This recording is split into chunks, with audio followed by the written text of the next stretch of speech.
I'm John Kyle, and I am 88 years old, born in San Diego, California in 1926. Uh, I was listening to the radio and had the funny paper spread out in front of me, and suddenly an emergency air radio broadcast came on, and it was a word that Pearl Harbor had been just bombed by the Japanese Air Force and Navy. And so I ran out to the front. My dad was across the street visiting with a neighbor in the yard. And I called out, "Daddy," I called out and I said, "Pearl Harbor was bombed by the Japanese just now." And so he ran across the street, and as he passed me, he said, "Your life will never be the same after this day." I enlisted in the United States Navy when I was 17, and I went to boot camp or training camp in San Diego where I was born. And I had tried to get in the Air Force, Army Air Force, and be a cadet when I was 16, because our principal at San Diego High School, which had 5,000 students, had made a rule that if we joined a service unit during the war was on, we could graduate with our 12th year without attending high school. Our grades were right. And so when I was 16, I tried to get in the Army Air Force cadets. And I was accepted, but my dad wouldn't sign my papers because I was underage and he was Navy. He had been in the Navy. So anyway, I enlisted finally when I graduated. In fact, I graduated on Friday, and then on Monday I was in boot camp. I enlisted because of my loyalty to the United States of America and the freedom that we had and the good things that I had enjoyed, and I was very, very concerned for the freedom that we had.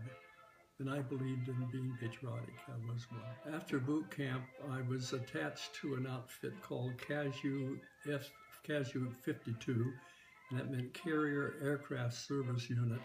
And on the carriers for the Navy, there was the crew with the captain that ran the ship. There was the pilots, that they were separate. And there was also the CASU, Carrier Aircraft Service Units, that were separate from the whole operation. And so each ship had those three components that were carriers. And so I was assigned to CASU 52 was the CASU. But we were taken to the desert at 29 Palms, California.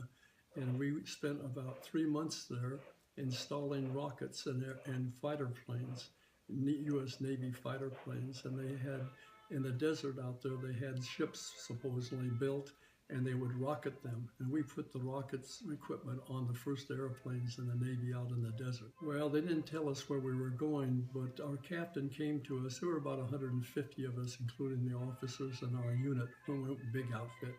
And our captain came to us. Oh, about that time, our name was changed and something was added. It was CASU F, in parentheses, 52. Nobody knew what F was, but it meant forward. We found out later. So the captain pulled us all together and said, "We're going to be trained as Marines for the next 2 or 3 months by 3 Marine sergeants, and officers and men." And so the next day we were introduced to our sergeants in the Marine Corps, and one of them's name, who was in charge, was Johnny Bastalone, who had received the Congressional Medal of Honor from President Roosevelt from his bravery in Guadalcanal, where he had held off 300 Japanese single-handedly for overnight and kept a position after he lost all of his men. So anyway, he was our training sergeant, and we did everything. We went in the jungles and had bivouacs. He taught us how to use carbines and throw hand grenades and so forth. Helpful, and he had come home and received the Congressional Medal of Honor from President Roosevelt. And then he went on a tour for 9 months selling war bonds to civilians to support the war, but calling all the time, asking to get back to Asia. But he did marry a sergeant, a lady at Camp Pendleton, that's on the west coast of California, and the big Marine base still is. And he married her, but he was mostly traveling. Then they sent him to Hawaii, where he trained us, and then he landed in Iwo Jima the first day he was killed. And he received the Navy Cross as an honor. We had a colonel board our ship, and they put us in the hold into a big room our unit, and he showed a map of Iwo Jima.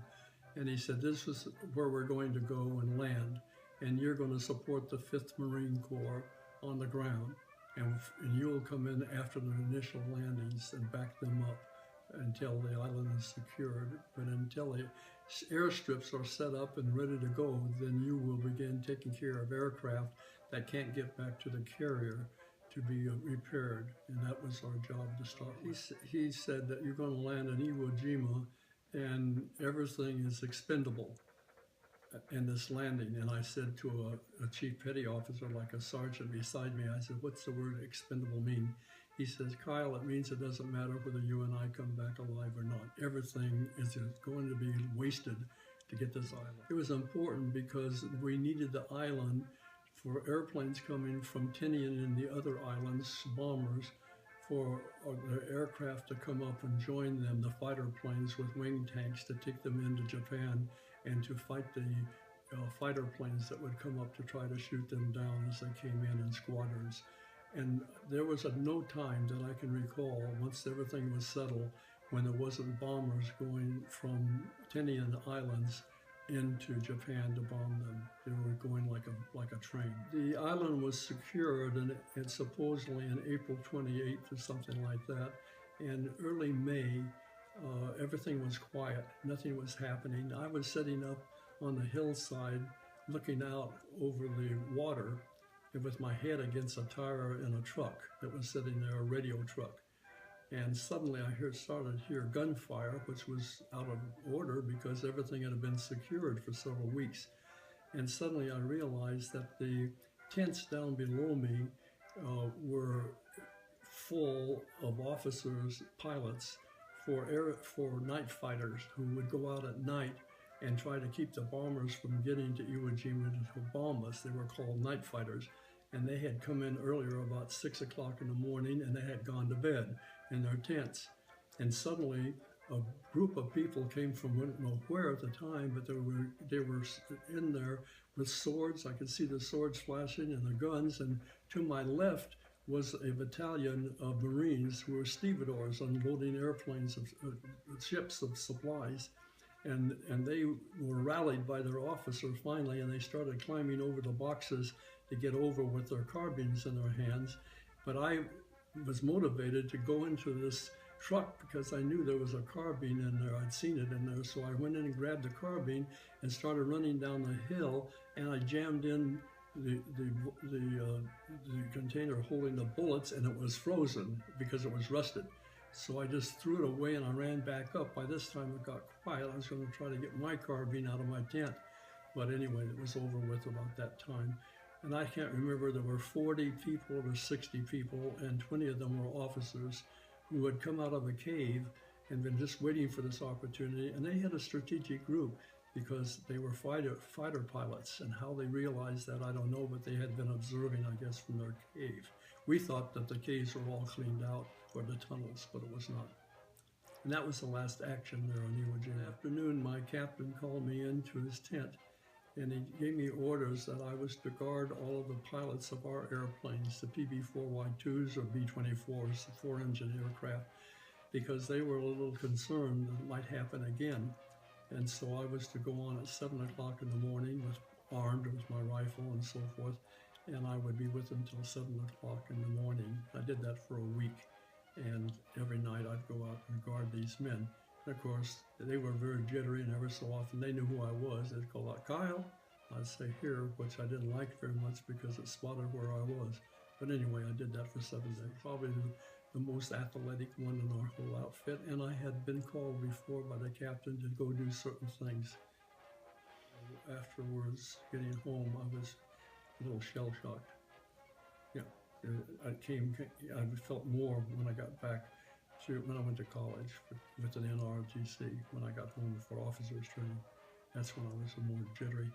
And my uncle decided that I should work with him for a year to not be Asiatic anymore, and that was called a little strange, and get back in civilian life. Oh, so much tension and so much. I was in Foxhole behind the 5th Marine Corps with my outfit for a week or so, backing up the Marine Corps as they were up ahead trying to make progress, not doing anything. stalemating. Did that for a week to 10 days. And when the airstrip is secured, then we start working on airplanes, you know, at night with lights on, Japanese all around, just doing what we're supposed to do. When the famous flag raising on Mount Suribachi, all it meant basically was Mount Suribachi had been taken. The rest of the island was still big battles going on. And it wasn't as heavily armed because it was not a live volcano, but it was still active volcano. And so you couldn't tunnel too much in it. But anyway, I was aboard the ship. We were getting ready to land when the flag went up. And the ships, all the ships, cruisers, battleships, destroyers, and all these ships started hitting their horns, their air horns. And it was just a lot of horns going. And the people on the ship were clapping and yelling, and the flag went up over Mount Suribachi. We had dog tags issued to us when we joined the Navy, but you had to memorize your number on your dog tag because maybe you would be blown off and be shot off, and they wouldn't know who you were. So you had to know your service number. My service number was 680-6755. Sir,